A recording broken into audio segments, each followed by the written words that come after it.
সমাজে খুব প্রচলিত বা যেটা আমাদের মাথায় ঢুকানো হয়েছে সেটা হচ্ছে যে ছেলেরা খুব সহজ সরল, ছেলেদের খুব সহজে বোঝা যায়, খুব স্ট্রেইট ফরওয়ার্ড, লজিক্যাল, আর মেয়েদেরকে কেউ বোঝে না। এবং এটা নিয়ে আপনি অন্তত হাজারখানেক জোকস পাবেন ইন্টারনেটে যে ছেলেরা কত সহজ সরল, একদম সিম্পল, টিউবলাইটের মতো, আর মেয়েদেরকে মানে ভীষণ ভীষণ বিজ্ঞানীরাও গবেষণা করে আবিষ্কার করতে পারতেছে না যে মেয়ে জাতির আসলে কেমন, মেয়েরা আসলে কেন এমন।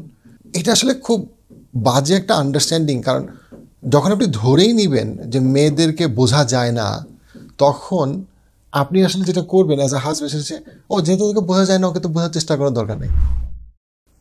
রিলেশনশিপ কাউন্সিলিংয়ে পুরুষদের জাতীয় সমস্যা, মেয়েটা কেন রেগে যায় বুঝি না, কেন রেগে যায়, কেন রেগে গেল।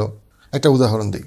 সো রাত 8:30 বাজে, হাজব্যান্ড অফিস থেকে বাসায় ফিরেছে 7:30টার সময়, ফ্রেশ ট্রেশ হয়ে সোফায় বসে আছে টিভি ঘরে, এবং সে ভাবলো কিছু করছি না, আচ্ছা ফোন ইউজ করি। তখন ওয়াইফ রান্নাঘরে কিছু একটা করছিল, ওয়াইফ এসে বলল, এই কি করতেছ? হাজব্যান্ড বললো যে না কিছু না, এমনি। ওয়াইফ চলে গেল, হাজব্যান্ড ফোন ইউজ করতেছে। একটু পরে আবার ওয়াইফ আসলো, 2-4 মিনিট পরে, এই কি করতেছ? হাজব্যান্ড আবারও বললো যে না কিছু না, এই কিছু না। একটু পরে ওয়াইফ চলে গেল।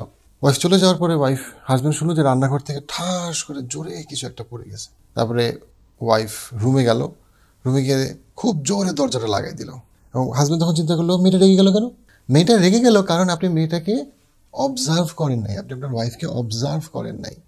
আপনি যদি অবজার্ভ করেন, আপনি বুঝতে পারতেন আপনার এই যে দীর্ঘ 3 বছর, 5 বছর, 7 বছর সময়ের যে বাস্তবতায় আপনার ওয়াইফ যখন আপনাকে জিজ্ঞেস করছে তুমি কি করতেছো, এটার মানে এটা না যে তুমি আসলে কি করতেছো, এটার মানে হলো কেন আমরা একসাথে গল্প করতেছি না, বা মুভি দেখতেছি না, বা নাস্তা খাচ্ছি না, বা হোয়াট এভার দ্যাট ইজ। কিন্তু আপনি তাকে অবজার্ভ করেন নাই।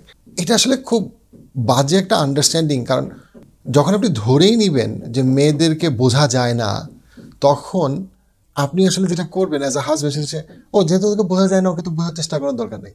অর্ধেক রিলেশনশিপে যদি মনে করে আরেক অর্ধেককে বোঝার চেষ্টা করার কোনো মানে হয় না, কারণ তাকে বোঝা যায় না, সো আমার এফোর্ট নষ্ট।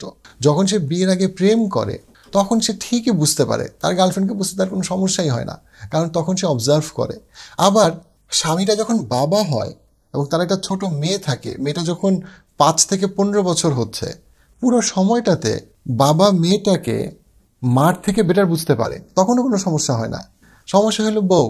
এটা খুবই ইম্পর্টেন্ট যে আমরা হাজব্যান্ডের জায়গা থেকে নিজেদেরকে বেটার অবজার্ভার করার চেষ্টা করি, so that we understand them better and we can treat them better, যেটা আমাদের পুরোপুরি রিলেশনশিপটাকে আরও অনেক বেশি ফুলফিলিং করে।